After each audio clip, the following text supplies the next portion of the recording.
Hey guys, Clone here, and today we're going to be talking about a few different things in the game. Basically three different things in the game, but two of them are kind of connected. And then we'll be jumping into the high caliber, which is why you're all here. Anyway, this guy, not just this guy, this is actually a comment that's been going around. I keep getting this same kind of comment regarding the machine. He says, Clone, your DPM makes sense on the machine, but the standard ammo is only 186 millimeters of penetration. That's what he means. He didn't say that. He says that's what's messed up. The gun only has 186 standard pen, 233 heat pen. The gun is weak unless you fire heat. That's what everyone is saying, and this is true. I have multiple comments like this, people saying that the machine's pen got nerfed. So I don't know who's spreading these lies around the forums, most likely, or Reddit, or who knows where, but this is not true. He says, I'm looking at my shells now for the machine. Standard pen is 186 to 310. Heat pen is 233 to 388. The standard APCR is a low number. It should be around 200 to 210. All you do is bounce on tanks frontally for about 50% penetration on an 87% hit percentage. And I respond, every tank has plus 5, 25, minus 25% penetration. To the clone guy, the machine got nerfed. It used to be standard pen 248, heat pen 310. When the gun on the TVP got nerfed, so did the gun on the machine. Now here's a screenshot I literally just took today of the stats of the machine right here. And as you can see in the red square, the penetration is 248 on standard and 310 on premium. And that's exactly what the penetration is supposed to be according to the comment. So where exactly has this been coming from? Well, if we go to modules, in the top right, here's one of them. Here is the near penetration in the standard shell damage. It says standard shell damage is 353. It says near penetration is 203.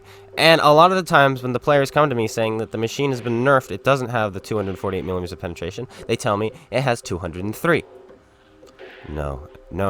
This is the average penetration of all three shell types, meaning the 248 millimeters of penetration on the standard round, the 310 millimeters of penetration on the heat round, and the 50 millimeters of penetration on the HE round. Okay? If you add all those up and then divide by 3, you get 203 millimeters of penetration. Rounded up, that is. Same thing with the standard shell damage. Your average is actually 320. And then where is he getting the other numbers? Well, the other number is over here. If you click on your tank and you go to supplies, or you press Y and you go to ammunition, you're going to see the penetration values. 186 to 310 millimeters. Same thing. If you add both those numbers up and then divide by 2, because that's how many numbers they're showing, guess what your average penetration is going to be? Your average penetration on your APCR is going to be 248. Same with the heat, 233 through 388. Every tank has plus 25, minus 25 penetration. We're going to look at the E100 now. If we go to packages, we will be able to see the exact number values. You see, 246 penetration on its AP rounds, 334 on its heat rounds. Okay? Okay. Now, if we go to supplies, where you will see this, look what its penetration says now. 185 through 308. 251 through 418. When you go to your, this is your average penetration. This is what you're going to usually roll for, is 246, okay? But you can go plus 25, minus 25, all right? It's the same exact thing. It's the same thing on every single tank. And here you will see, once again, the near penetration and the standard shell damage is different. And that's because it takes the average of all three shells, which is really stupid. They should just show you the base result of your standard shells, which would be AP on the E100. Replay time.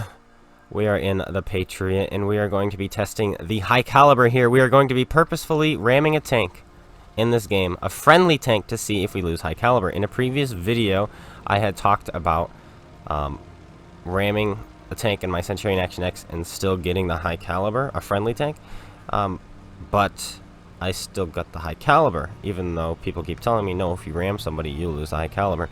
So my theory on that was maybe I didn't ram the guy hard enough for it to register as being quote-unquote team damage, because there's no team damage in the game. So that's kind of silly that if you ram an ally, you lose high caliber. So I was skeptical. So in this game, I made sure when I had the opportunity to ram an ally without making it look like I did it on purpose, I would do it. And we actually did a pretty good job at making it seem like we didn't do it on purpose. But we're going to drive a little bit. And while driving, I'm going to get into something else regarding to what we were just talking about with the TVP gun on the machine. So another point somebody made with a comment was they had said that they penetrate more shots with the TVP's gun than they do with the same gun on the machine. And first of all, I could be blunt and just say, well, aim better. But I'm not going to, okay? We're going to be actually looking at this technically.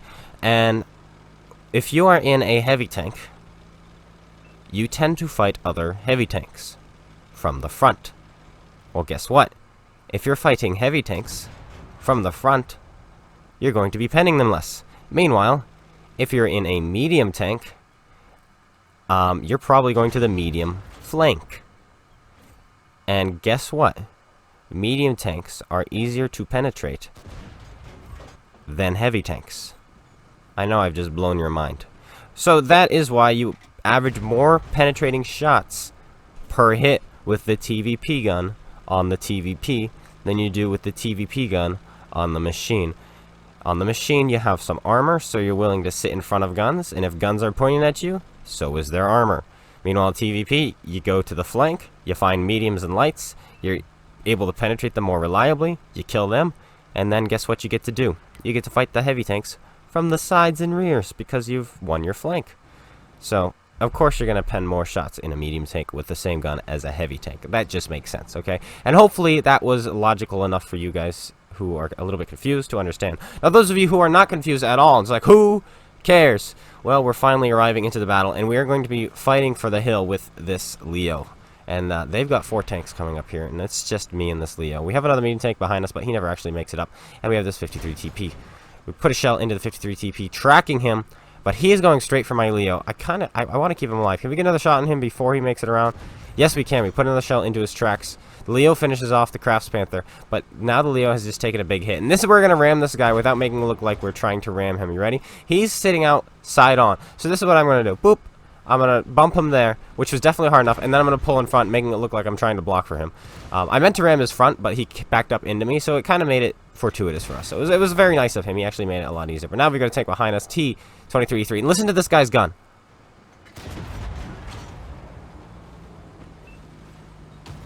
Isn't that such a cool noise? Like, it's so cool. I love that noise. It's one of my favorite sounding guns. I think that which tank is it? The Lorraine with the 100 mil sounds the same, which is interesting because it supposedly has the same gun as the Batchat 25 TAP, but the guns sound different, so it's really weird. But I like that noise a lot. And there we go. Here's some tier 6. This is the day before +1 -1. So yeah, we're bullying tier 6. There we go. He goes down. We're up to 3,000 damage, which is pretty much good enough for a high caliber now in this kind of matchmaking.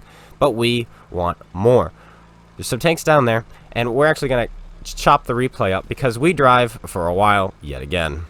I'm not going to go too far, just about 30 seconds, just so you can see me leave the hill, because I want you to see where I go and why I go there, because I don't want to chop it up and be like, why did you go to this position, how did you get that position, you know? And so I just cut up some of the dead space just a little bit. And right now I'm thinking to myself, where do I want to go to have the advantage? And so then I've decided I could use these rocks on my left, but you know what, they're going to be driving probably up towards the hill, so if I go over here I can get hull down and have their sides. Plus I have optics on this tank. I should be able to outspot them, no problem. So that's the plan, and that's what we're going with. Now going back to high calibers, oh, there they are. We've got some side shots, and we're just going to farm them a little bit from here. Going back to high calibers, we were talking about, actually, why did I choose to shoot the KV-85 over the Carnarvon, even though the Carnarvon is a higher tier tank? It's because I know I can kill the KV-85 in 3 shots. The Carnarvon is going to take me 4 or 5, so I figured, let's kill a tank. Alright, we're going to go for kills this game because we want to win, and the game is still close. So that is why I decided to shoot the tier 6 over the tier 8, if that makes sense to you guys. I wanted to get guns off the board. So there's that. Anyway, back to the high caliber. Since there's no friendly fire in this game on console, I don't see a reason for people to lose high calibers accidentally shooting teammates. Because think about it. If you're the kind of person who just goes around shooting your own teammate, you're probably not going to get a high caliber anyway because you're not shooting the enemy, right? Same thing with bumping and ramming people. If you are continuously bumping and ramming your own allies to be funny, chances are you're not going to get a high caliber anyway. And chances are somebody's going to record it and report you. Easy peasy, no problem. You know what I'm saying? It's very easy to get somebody banned for being a troll in this game, because when you submit a ticket, World of Tanks console, World of Tanks Mercenaries, what do you want to call them, their staff, a human being will look at the support ticket. They will watch it. That's one of the best things about this company, is they will watch that clip you sent them. If you go submit a ticket on the World of Tanks console page, player support, you can submit a ticket there and they will watch. So that's pretty cool. But here we go. We definitely have the high caliber. Now we're up to 4,300 damage. Can we get any higher? Can we kill this guy before our friends show up? He bounces off our upper plate. We're just going to go through his cupola. We're above him. Makes it a really, really easy shot. We're up to 4,600 damage. One more shot needed. Boom. There you go. 4,712 damage. Fantastic. That is a high caliber in a tier 6, 7, 8 game. No problem. That's an easy high caliber. Are we going to get the high caliber? Does ramming negate high calibers? Let's find out. Come on. Zoom it up, clone guy. Press the A button. You can do it. Come on. It's the lowest button on your controller. There you go. There you have it. I see no high caliber. I see a first class. I see marks of excellence. I see no high caliber. So, ladies and gentlemen, if you ram an ally, you will not get a high caliber. As long as you ram them, you can bump, quote-unquote, bump an ally. But if you ram it hard enough to the point where it would have done damage if he was on the other team, you will lose your high caliber, which is kind of dumb, okay? So you won't have this happen to you too much in light tanks, because light tanks have a difficult time damaging other tanks. But if you're in a heavy tank and a light tank even bumps you, you're going to get screwed over a high caliber. So, guys, I encourage you, please don't go around ramming people knowing that they're going to get high calibers. That's just really annoying. Don't do that. Drive well, and avoid other tanks, is all I can say. And Wargaming, if you watch this, please remove the whole, if you bump somebody, you lose the high caliber. That's really dumb. And, yeah. So, anyway, guys, I hope you enjoyed. If you did, slap that like button, comment, subscribe, and I will see you guys all later. Take care, everyone, and peace out.